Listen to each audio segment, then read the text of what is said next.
Welcome to Unit 11, Section 2, the definite integral. And in this section, we're going to revisit the idea of the area underneath of a curve or underneath a function.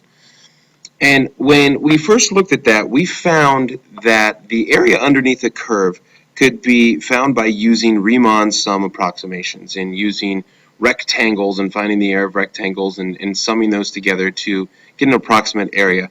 And we also looked at the limit of the Riemann sum as the rectangle width or the subinterval width approached zero, and how that limit gave us an exact value for the area underneath of a curve.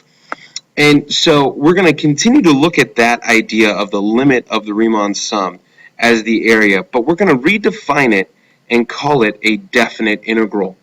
And so we say the definite integral of f of x over a to b is denoted by the integral sign and is the limit of the Riemann sums. And once again, we can use any Riemann sum in our limit, whichever one you want to choose, left, right, or midpoint.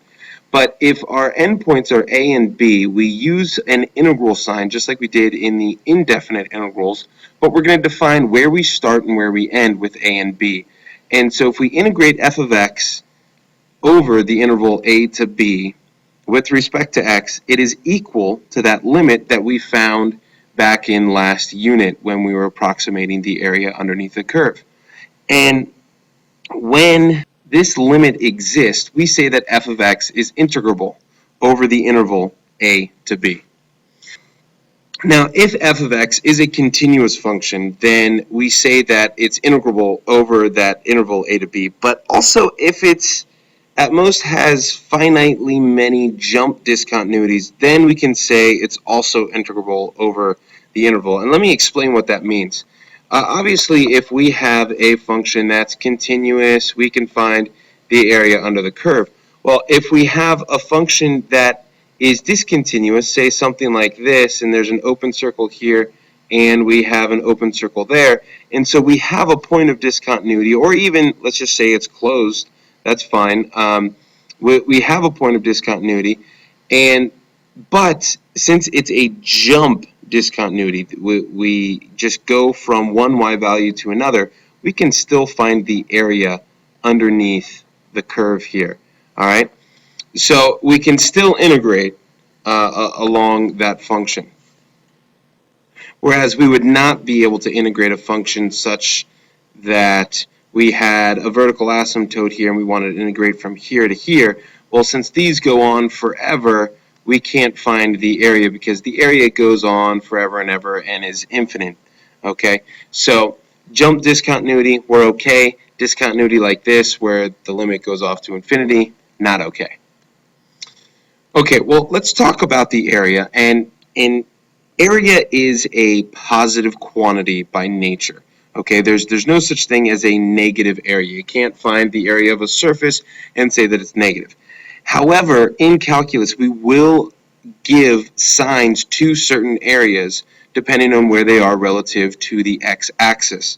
So we say any area above the x-axis, such as this area here, we call positive area because it's in the positive range for y. So positive area above the x-axis, area that is below the x-axis, we call negative area. The area itself is positive because all area is positive, but we denote the area as having a negative sign. It's a negatively signed area. And so by doing this, we can say the integral of any function f of x from some point a to b is always going to equal the signed area of the region between the graph and the x-axis over a to b. So if we wanted to integrate this function from a to b, we simply add these two areas together, giving the area underneath the x-axis a negative sign. Okay, now at this point, we're going to have to resort to using geometry to calculate our area. When we get into the fundamental theorem of calculus, we're going to have another technique that will help us deal with more difficult functions. But for right now, we're going to use geometry to calculate our area. So let's take a look at two different functions that are very similar, but a little different here. Let's look at the function 3 minus x and the function the absolute value of the quantity 3 minus x. And let's look at the definite integral from 0 to 5. So if we're going to integrate these two from 0 to 5, we can look at these graphically. Now, this is a line. Our first function, 3 minus x, is a line, and so we're going to expect to see triangles here. Well, the absolute value of the quantity 3 minus x is also a linear function, but it can be expressed as a piecewise linear function in that it won't dip below the x-axis. It's going to remain positive.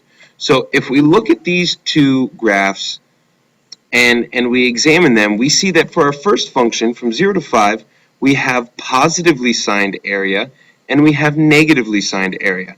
So this positively signed area has an area of 9/2, and we get that from using geometry, 1/2 base times height. And this area, this triangle, has a negative area, or negatively signed area, of -2, once again, using geometry. So this integral from 0 to 5 is simply the sum of these two areas, 9/2 and -2. And so we can say that this definite integral, this function from 0 to 5, has a total overall area of 5/2. Whereas if we look at this area over here, for the absolute value of the quantity 3 minus x, we still have that positive area of 9/2, but this area is now positive because it's above the x-axis and it has an area of 2. Still an area of 2, but now it's positive 2 instead of -2. And so this integral is 9/2 plus 2, which gives us 13/2. So we can look at these two functions that are very similar, but the function 3 minus x and the absolute value of that function give us two different areas.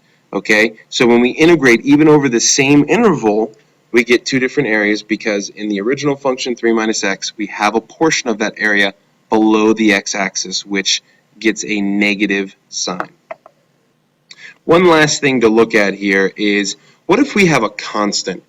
And if our function is just equal to some constant c, that graph is a horizontal line. And say we want to find the area under the curve from A to B, well, the shape is simply a rectangle with one dimension C and the other dimension B minus A. So to find this area, we simply have to multiply those two quantities together, which tells us that the integral from A to B of a constant with respect to x is simply that constant times the difference between B and A. So an example of this is if we wanted to integrate from, say, 1 to 3 of 6 dx, well, that would simply be 6 times 3 minus 1. Well, that area is 12.